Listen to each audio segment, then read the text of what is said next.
hello world. Ayan, medyo it's too late na pero nakapaglagay na ako ng aking moisturizer sa aking mukha. So, i-update ko lang kung ano yung linalagay ko sa mukha. Hindi ko na siya inayos actually. Ito yung una kong nagwawash ako ng face ko. Ano lang naman eh. Yung Kojic ba? Yun, yung mumurahin. Yun yung hiyang ko eh. And then, ito yung ginagamit ko. 3DH Korean. And then, may ano siya, one set na. Ito, BIF Collagen White Cream. Ito, dalawa. In-offer to ng aking treatment. So, ito yung muna, yung una. Yung 3DH Essential Vitamin B5 Pro. Ayan, ano siya. Ito yung, ganito yung ano niya. Ayan, para siyang gel. Ano lang, konti lang yan. Dalawang ganito lang, tapos, i-dip-dip mo lang siya ng ganon. Ano na to eh, medyo, konti lang siya, kanyang, dip-dip mo lang. Nakapaglagay na ako una. And then, after that, lalagay ko yung VIP Collagen White. Ito yung laman ng aking, ayan, nakapaglagay na ako. So, ganyan yung laman niya. Marami. Ano lang, konti-konti lang. As in, konti-konti lang kasi magmukhang ano naman tayo. Parang ano ba. Hindi na, pangit naman pag makapal yung cream.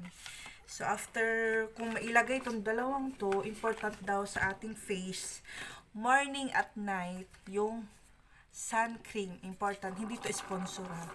Sun cream. Kumuha ako nito and then, ito yung sun cream na Atomy sun cream na maganda rin sa face. Maganda daw sa face. Sa ating face, kahit sino, kailangan daw maglagay tayo ng sun cream. Kasi para malaking tulong ang ating face yung sun cream. So, pag nakapaglagay na ako nito, medyo may 10 minutes o 5 minutes na minamassage ko. Actually, kahit nakahiga ako, ginagayan ko yung mukha ko, dala-dala ko to. Etong kasi ini-start ko yan nung na-treatment na yung aking mukha. Dapat ito yung uuna kong gagamitin, pero yung nag-treatment sa akin, binigay niya. Ito daw muna yung gamitin ko. Tapos, meron akong stock. Maganda rin to sa face. Ayan, meron na tayong stock. Pag naubusan, alaga tayo. So, yan. Important, suggest ko lang. Kahit wala na tayong ganito. Basta may sun cream daw tayong gagamitin. Okay na to. So, kung wala kayo nito, maganda daw to eh. Kung wala kayo nito, ito, na-order naman to sa online. So, yun lang yung acting update since na treatment ang aking mukha. And that's it. Thank you sa mga support nyo. Love you all guys. God bless.